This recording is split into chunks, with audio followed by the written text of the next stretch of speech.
Episode के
विचार चल रहा था। भीष्म जी ने भगवान के स्तुति की और उसके साथ ही अपने प्राणों का त्याग किया। तो भीष्म के प्राण छोड़ने के साथ ही आकाश से पुष्प बिछिया ये सब होने लगे और उसके बाद भगवान ने द्वारका के लिए प्रस्थान किया।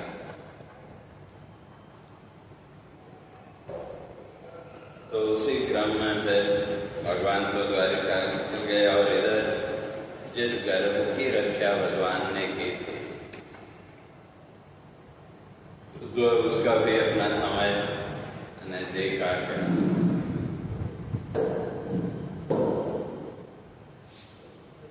तो इसलिए वहाँ सौनक जी इस बात को स्पष्ट प्रश्न करते हैं सूत जी से। तो कहा कि मैं उस परीक्षित के बारे में सुनना चाहता हूँ कि जिस गर्भ की रक्षा भगवान ने की थी तो उसका क्या हुआ। उस समय तो भगवान ने माया कवच से उसको भोजन किया और उसका जन्म हुआ कि नहीं हुआ, क्या हुआ, फिर जन्म हुआ तो कैसा उसका जीवन था। तो सौनक जी कहते हैं कि वो सब मैं जानना चाहता और तब उसका उत्तर देते हुए सूत जी वहाँ स्पष्ट करते हैं कहा कि वे युद्ध के बाद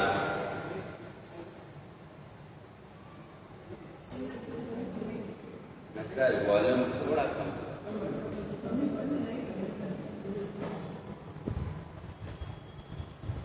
तो महाभारत के युद्ध के बाद धर्मराज तो उनका शासन व्यवस्थित ढंग से चल रहा था और वो जो परीक्षित है तो उसी कालक्रम से तो परीक्षित का भी जन्म हुआ। लेकिन गर्भ में जिस समय परीक्षित था वहाँ उसने जिस रूप का दर्शन पाया, जिस समय वो ब्रह्मास्त्र के तेज से वो चल रहा था तो उस समय जिस रूप का दर्शन पाया था कहते हैं जन्म होने के बाद फिर वो उसी रूप को खोजने लगा कि वे वो रूप कहाँ गया। तो इसलिए उसका नाम पड़ा परीक्षित। परीक्षित का ईक्षण माने देखना और परि माने चारों ओर। तो जन्म होते वो चारों ओर उसी रूप को वो देखने लगा।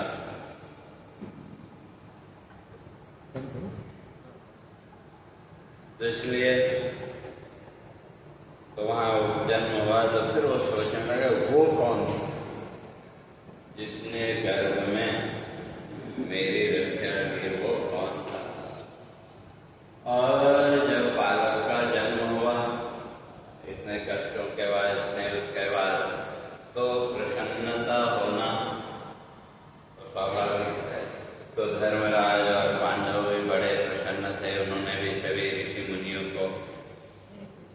निमंत्रण दिया, जो नामकरण संस्कार आदि जो भी उस समय की प्रथा रही हो, और सब ऋषि मुनि वहाँ पहुंचे और धर्मराज ने यथा योग्य सबको दान दक्षिणा आदि देके विदा किया। और जैसे हरेक माता पिता के मन में बच्चे के भविष्य के बारे में जानने की जिज्ञासा होती है कि भाई कैसा होगा, क्या वो एक स्वाभाविक हो, उसमें कोई नहीं। तो इसी तरह से धर्मराज के मन में भी था कि भाई इतना कष्ट इसको जन्म से पहले इतना कष्ट इसको मिला, तो आगे इसका जो भविष्य है वो कैसा होगा। तो वो जब ऋषियों से पूछा कि भाई इसके भविष्य के बारे में तो बताओ, तो तब ऋषिगण जो है तो उसका वर्णन करते हैं। तो कहा कि भाई ये इसका जीवन कैसा होगा, तो कहते हैं होगा यशस्वी ईश भक्त ये भगवान का भक्त। और नाम क्या रखा उस समय, परीक्षित तो बाद में पढ़ा, तो उसका नाम रखा विष्णुराम। तो अर्थात क्योंकि जब तक वो गर्भ में था तो उसी रूप का ध्यान करता रहा, जिस रूप ने उसको ब्रह्मास्त्र के तेज से बचाया। तो जब तक वो गर्भ में था उसी रूप का वो ध्यान करता रहा, तो इसलिए उसका नाम पड़ा विष्णुराज। फिर बाद में उसका नाम हो गया परीक्षित। और कैसा होगा, सका इक्ष्वाकुसम प्रजापालक, सत्य प्रतिज्ञ ज्यों दशरथ नंदन। कहते हैं जो प्रजा के पालन में जो इसका गुण होगा वो कैसा होगा, इक्ष्वाकु की तरह। और अपनी वचन की सत्यता में जैसे भगवान राम उनकी तरह। और जो इसकी शरण में आएगा उसकी रक्षा करने वाला भी होगा। इसलिए शरणागत रक्षक दाता शिविषा, शरणागत रक्षक होगा। और दान देने में का शिवी की तरह। क्यों एक बार इंद्र ने राजा शिवी की परीक्षा लेने के लिए, तो इंद्र और धर्मराज, तो एक ने कबूतर का रूप बना लिया और दूसरा बाज का रूप। और वो जो कबूतर के रूप में थे, जो राजा शिवी था, उसके वहां आके वो कबूतर वहां पहुंचा शरण में, और उसके पीछे पीछे जो बाज रूप में इंद्र थे, वो तो कहा ये तो मेरा भोजन है। तो तब शिवी ने कहा कि नहीं, मैं तो इसे तो तुमको नहीं दे सकता, इसलिए तुमको मांस ही चाहिए। तो कहा इसके वजन के बराबर मांस मैं तुमको दे। तो वो जो बाज रूप में धर्मराज का, भाई दूसरे का मांस मुझे नहीं चाहिए, क्यों फिर तुम दूसरे जीव की हत्या करो। तो इसलिए कहते हैं कि वे राजा शिवी ने अपने शरीर से मांस काट के तराजू पे एक तरफ कबूतर को रखा और दूसरी तरफ अपने शरीर से मांस काट के रखना। लेकिन वो पलड़ा जो नहीं, और अंत में स्वयं ही हो जाता उस तराजू के ऊपर बैठ गए, तो तब दोनों प्रकट हुए। तो इसलिए कहते हैं कि शरणागत रक्षक दाता शिविशम। और याज्ञिक भरत सम यश, और यज्ञ करने में काय भरत की तरह। और धनुर्विद्या में धनुर्धर पार्थ सहस्रार्जुन। धनुर्विद्या में ये अर्जुन और सहस्रार्जुन की तरह। और कहा कि भाई इसको जीतना संभव नहीं होगा। और गहनता जो जीवन की है, तो इसकी कैसी होगी जीवन में गंभीरता का, दुस्तर सिंधु तितिक्षु धरासन। जैसे सागर की गहराई नापना असंभव है, तो कहा कि इसके अंदर की जो गंभीरता है उसको भी नापना असंभव। और तितिक्षा में का पृथ्वी की तरह, जो पृथ्वी है उसको अगर देखें, जितने भी उपद्रव हैं सारे पृथ्वी में ही हुए, लेकिन फिर भी पृथ्वी की स्थिति में तो हर परिस्थिति को सहज रूप से वो स्वीकार करते। तो इसलिए कहते हैं दुस्तर सिंधु सम तितिक्षु धराशम गति प्रखल बल ज्यों पंचान। और इसके जो जीवन की जो गति है वो कैसी होगी? का जैसे पंचानन, पंचानन माने सिंह, जो शेर है तो उसका एक नाम है पंचानन। पंचानन माने 5 मुख, लेकिन 5 मुख संभव है क्या? तो संभव नहीं। तो इसलिए सिंधु को पंचानन कहा, वो इसलिए कि शेर की विशेषता है कि जब वो चलता है तो शास्त्रकार कहते हैं कि उसकी 5 दिशाओं में एक साथ दृष्टि रहती है। सामने तो है ही, और उसके साथ जितनी उसकी दृष्टि सामने उतनी ही पीछे भी उसकी रहती है, और दाएं बाएं और ऊपर। तो इसलिए उसका नाम पड़ा पंचानन। तो इसलिए उसकी जो जीवन दृष्टि है वो कैसी होगी? का सिंह की तरह। और आश्रय हरिशम हर की करुणा, समत्व दृष्टि ज्यों चतुरानन। कहते हैं आश्रय देने में का विष्णु की तरह, और करुणा में हर माना शिव। तो करुणा में ये भगवान शिव की तरह होगा। और जहाँ तक दृष्टि की क्षमता है तो कहा जैसे चतुरानन ब्रह्मा है, तो सबके प्रति इसकी जो दृष्टि है वो समत्व दृष्टि रहेगी। और उसके साथ साथ का कली निग्रह बल धर्म नियम, का कली के ऊपर नियंत्रण करेगा। और धर्म नियामक, धर्म व्यवस्था को बनाने वाला। और इसके जीवन में क्या क्या होगा? भक्ति, धर्म और धैर्य, उदारता। इसके जीवन में भक्ति भी होगी, धर्म भी होगा, धैर्य भी होगा और उदारता भी। और इतना ही नहीं, फिर आगे कहते हैं महर्षि प्रहलाद ययाति बलिरंति देव के सद्गुण सारे धारण।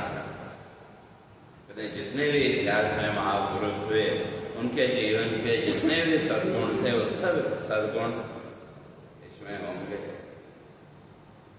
लेकिन आगे एक समस्या, ये सब चीज तो होगा, लेकिन जो जीवन का जो अंतिम समय है वो कैसा इसका होगा?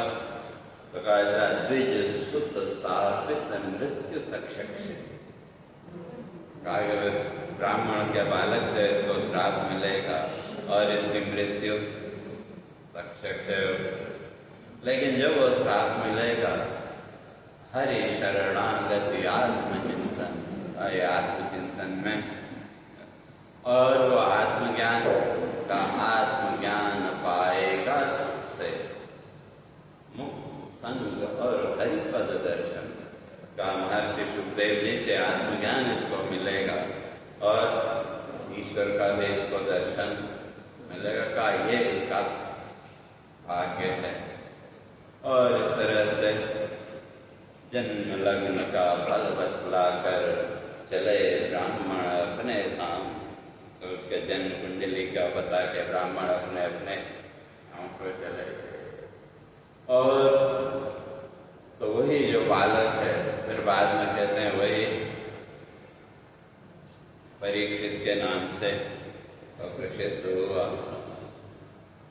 और उधर जो तो धर्मराज, अब जो युद्ध हुआ था उस युद्ध के प्रायश्चित के लिए अश्वमेध यज्ञ कराया। युद्ध तो उसकी शुद्धि के लिए फिर अश्वमेध यज्ञ का आयोजन किया। और उस यज्ञ आयोजन में भगवान कृष्ण भी थे, सब थे। तो उसके बाद जब यज्ञ पूरा हुआ तो भगवान फिर दोबारा वापस द्वारका चले। और उधर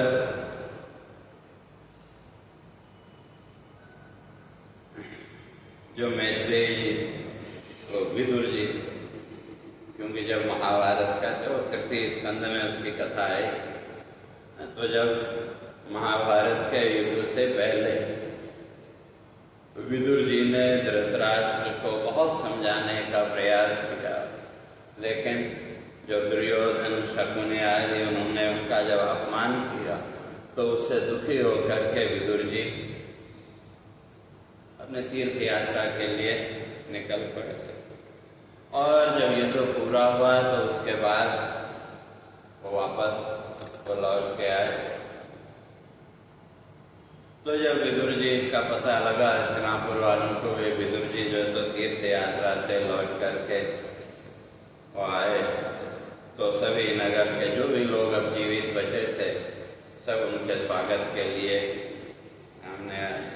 और जब वो सामने पहुंचे विदुर जी, तो युधिष्ठिर भी उनके स्वागत के लिए पहुंचे। और तब वहाँ जो तो युधिष्ठिर जी उनसे प्रश्न करते हैं कि भी आप कहाँ कहाँ भ्रमण करते थे, क्या क्या आपने किया इस काल। तो इसलिए युधिष्ठिर कहते हैं, हुए धन्य हम दर्शन पाकर, हुए धन्य हम दर्शन पाकर, मिली शाश्वत करुणा की छाया, विपदग्रस्त हम माता संते, तुमने ही था हमें बचाया।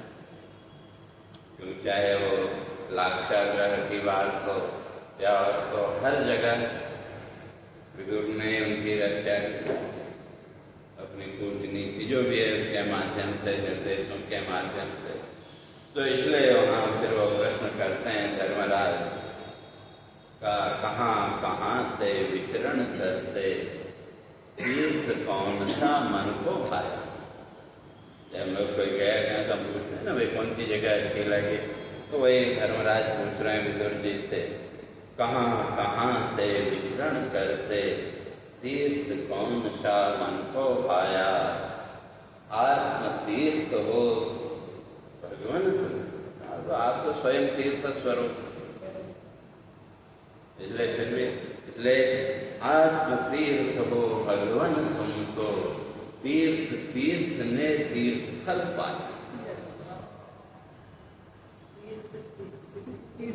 फल कहा कि भाई आप जहाँ भी, आप तो स्वयं तीर्थ स्वरूप में, आप तो आत्मज्ञानी, इसलिए जहाँ भी आप तीर्थ में गए होंगे, काम तीर्थों को स्वयं तीर्थ का फल वहाँ मिला होता। तो इसलिए फिर वहाँ प्रश्न करते हैं, कहा कि भाई फिर आप तीर्थ भ्रमण करने गए तो द्वारका भी गए होंगे, तो जब द्वारका भी गए होंगे तो कहा कि भाई तो वहाँ का भी वर्णन आप हमको बताओ। तो तब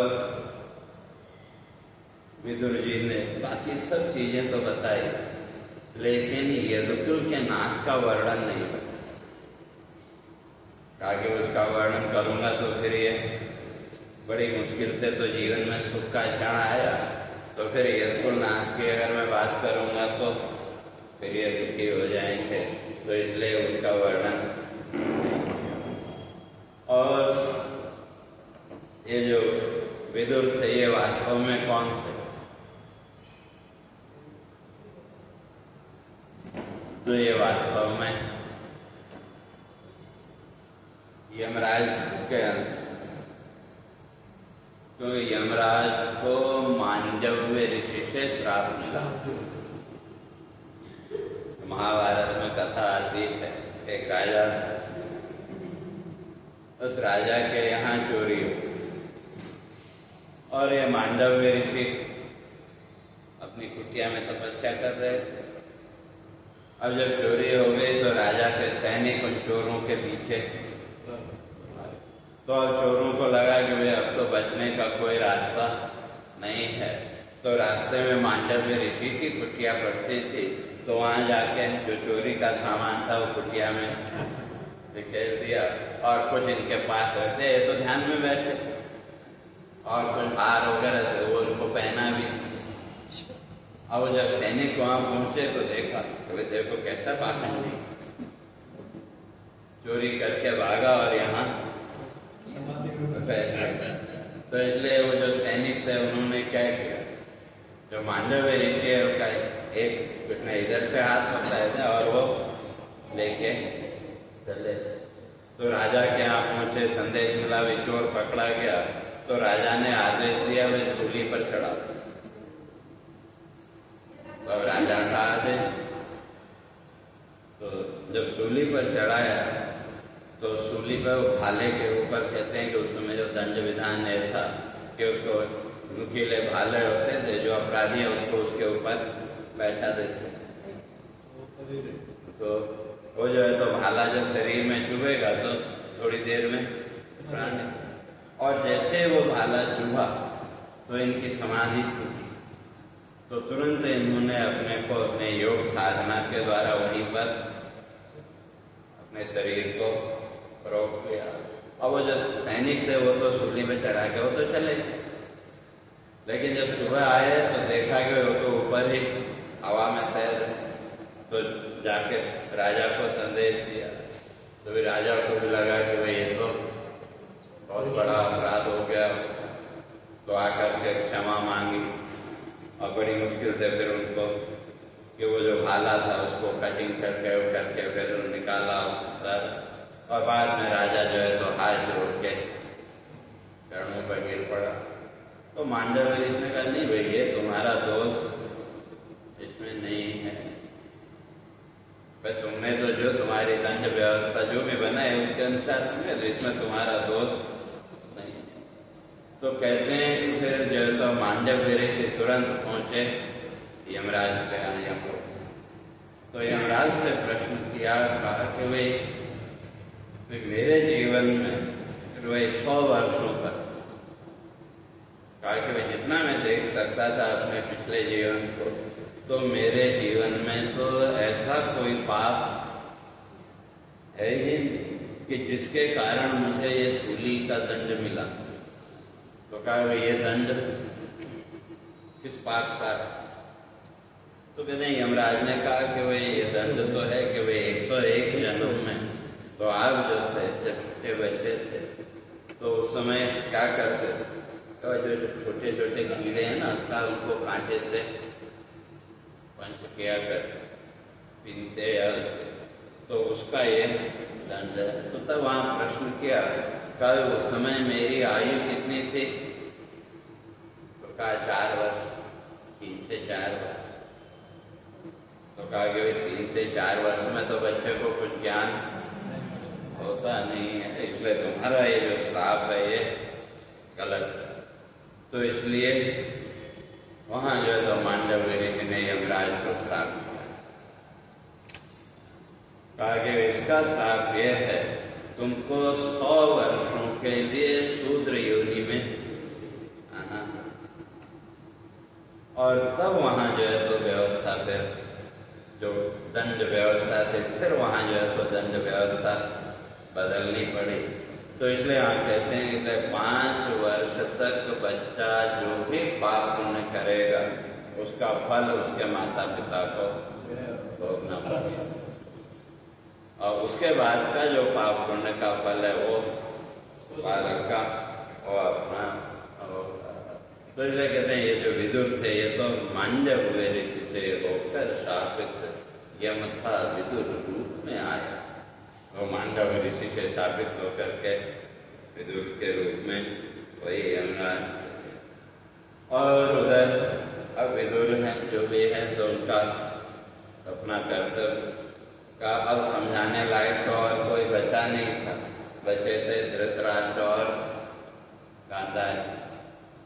और जो पांडव हैं वो भी जब राज्य मिल गया तो धीरे धीरे वो भी उसमें बड़े से बड़ा दुख भी हो तो समय के साथ व्यक्ति भूल जाता है। तो इसी तरह से पांडव भी वो सब भूल के वो तो ग्रह कार्य में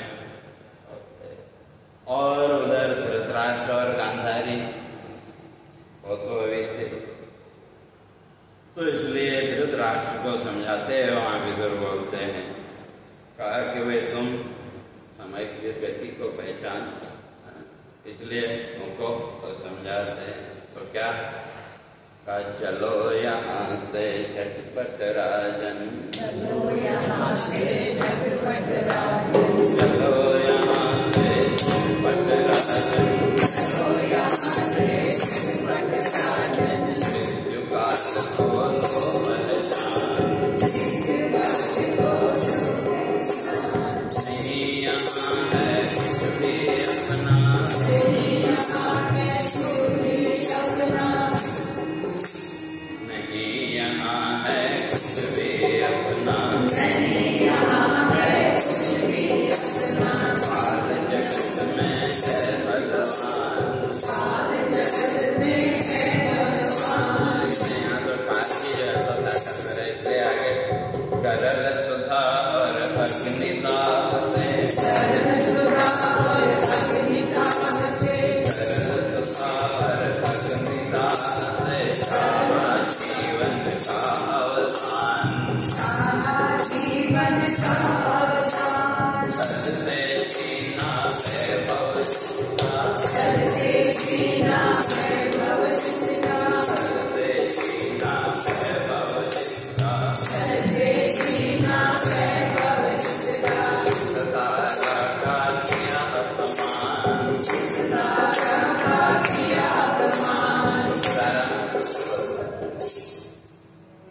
उनके ही तुम होकर आश्रित, उनके ही तुम होकर आश्रित, नचा थोड़ा वॉल्यूम कम करो, उनके ही तुम होकर आश्रित, उनके ही तुम होकर आश्रित, वो जीते स्वान समान, वो जीते स्वान समान, सुहृद सारे भरे तुम्हारे, सुरत सारे भरे तुम्हारे, सुहृद सारे भरे तुम्हारे, सुरत सारे भरे तुम्हारे, फिर भी मोहित तुम नादान, फिर भी मोहित तुम नादान, भोग लालसा अपने प्रबल, भोग लालसा अपनी प्रबल, भोग लालसा अपने प्रबल, भोग लालसा अपनी प्रबल, नहीं काल का तुमको ज्ञान, नहीं काल का तुमको ज्ञान, जो है सजता मोह माया को, जो है सजता मोह माया को, जो है सजता मोह माया को, जो है सजता मोह माया को, होता मन जब जीव महान, होता मन जीव महान, ममता के बंधन को काटो, ममता के बंधन को काटो, करो ज्ञान का अवसंधान, करो ज्ञान का अवसंधान, नहीं जगत से सुख है मिलता, नहीं जगत से सुख है मिलता, करो हृदय में हरि का ध्यान, करो हृदय में हरि का ध्यान। इस तरह से विदुर जी ने जब धृतराष्ट्र को समझाया तो फिर गांधारी के साथ में रात्रि काल में धृतराष्ट्र जो है तो राजमहल छोड़ के और निकल गए और कहाँ पहुंचे? हरिद्वार में, जो है ना आजकल आप लोग जाते हैं सप्त सरोवर, तो वहाँ गंगा जी के 7 धाराएं, तो इसलिए उसका नाम पड़ा सप्त सरोवर। तो वहाँ जाके वो पहुंचे और इधर सुबह जब उठे तो धर्मराज, जैसे हमारी प्राचीन परंपरा है कि वे सुबह उठते स्नान वगैरह करके जो भी अपने बुजुर्ग हैं बड़े हैं उनका आशीर्वाद लेने जाते हैं, वो हमारी प्राचीन परंपरा है। तो धृतराष्ट्र जब वो युधिष्ठिर जब धृतराष्ट्र के महल में पहुंचे तो देखा तो वहाँ दोनों में से कोई भी नहीं, उनका जो सेवक था वो भी नहीं। तो बड़े परेशान कि वे कहाँ गए होंगे, क्या होगा। तो इतने में ही वहाँ नारद जी का आगमन हुआ। तो जब नारद जी का आगमन हुआ तो धर्मराज ने उनका तो उन्हीं से पूछा कि आप तो जानते हो, आप तो सारी दुनिया की खबर रखते हैं, सो मेरे जो है तो जो बुजुर्ग थे वो कहीं नाराज होकर के कहीं चले गए हैं। तो तब वहाँ जो है तो नारद जी धर्मराज को समझाते हैं कि दुखी होने की जरूरत नहीं है, क्योंकि संसार की स्थिति तो ऐसी है। तो कैसे? नहीं उचित है शोक जगत का, नहीं उचित है शोक जगत का, नहीं उचित है शोक जगत का, नहीं उचित है शोक जगत का। क्षणिक जगत को लो पहचान, क्षणिक जगत को लो पहचान। इसलिए कहते हैं कि क्यों तुम अब ये सब चिंतन कर रहे थे, ईश्वर चिंतन करो, तुम्हारे लिए भी वही अच्छा है। इसलिए क्यों हो करते जग का चिंतन, क्यों हो करते जग का चिंतन, क्यों होते हो दुख से दीन, क्यों होते हो दुख से दीन। तो इसलिए ये सारा संसार कैसा है? कंदुक क्रीड़ा खेल जगत का, कंदुक क्रीड़ा खेल जगत का। जैसे संसार का खेल तो फुटबॉल की तरह, कभी इधर तो कभी उधर। इसलिए कंदुक क्रीड़ा खेल जगत का, कंदुक क्रीड़ा खेल जगत का। सब जग है ईश्वर आदि, सब जग है ईश्वर आदि। क्यों सागर में उठती लहरें, क्यों सागर में उठती लहरें, क्यों सागर में उठती लहरें, क्यों सागर में उठती लहरें। फिर होती है उसमें लीन। फिर होती है उसमें भी। ऐसा संसार की स्थिति ऐसी, जैसे समुद्र में लहरें उठी और तो ये थोड़ी देर का, इसीलिए जो संसार की स्थिति है वो भी क्या है? समुद्र